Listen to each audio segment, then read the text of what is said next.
doing on the show? Well, I've asked that question for years now. What is the deal? How can Hollywood let a weekend go by and not one movie come out this weekend? I don't know. Somebody made a big mistake in the calendar or something. I don't know if something was pulled at the last second or what.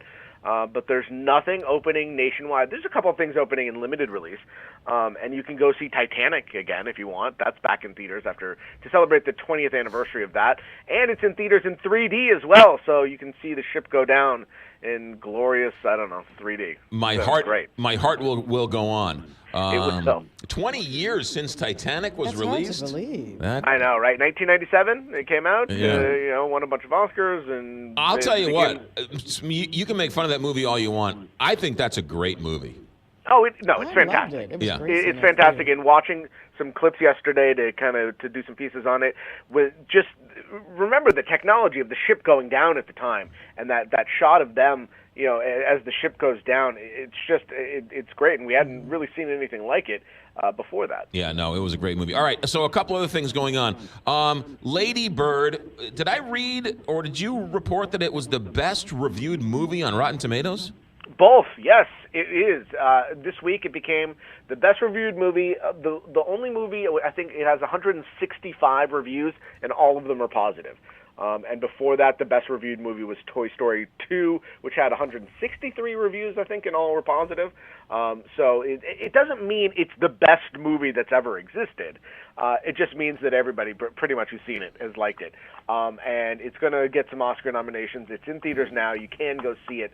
And I've seen it, and I can agree. It's very, very good. It's very good, and I think she's fantastic.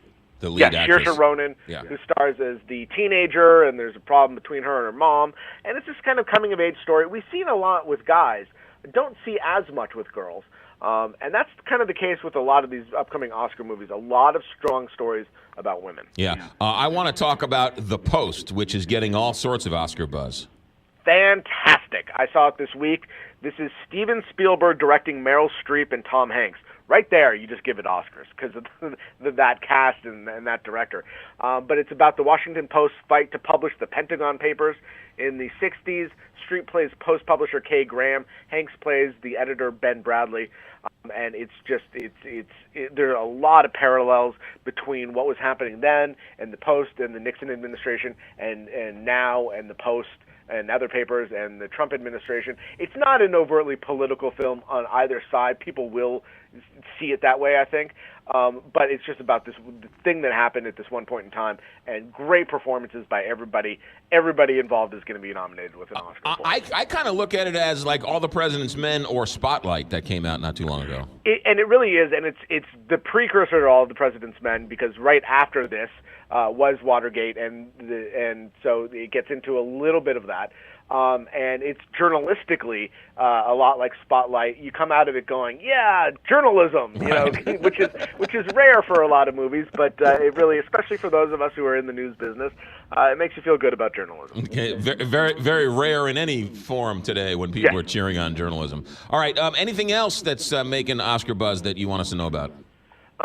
Let's see. I also saw I, Tonya, which is Margot Robbie and stars in the story of Tonya Harding. Which is very, very good, very funny, and it goes into the whole. It centers on the Nancy Kerrigan incident, the bashing of her knee, and Allison Janney plays Tonya Harding's mom and is fantastic. And you also have Sebastian Stan playing Jeff Gillooly. A lot of good performances in that. What's this Darkest Hour with Gary Oldman? Darkest Hour, which I believe is out now in limited release, and if it's not near you, it'll be near you soon. It's Gary Oldman, and he plays Winston Churchill. He is unrecognizable, but he's fantastic. And it's the story of Churchill's decision, what he was going to do when it came to World War II and Britain, and whether he was going to try to enter into peace talks with Hitler at the time, which I was not familiar about this story, or whether he was going to fight. And he has this agonizing decision he has to make. He's just made prime minister, and it's a very good historical movie as well. There you go.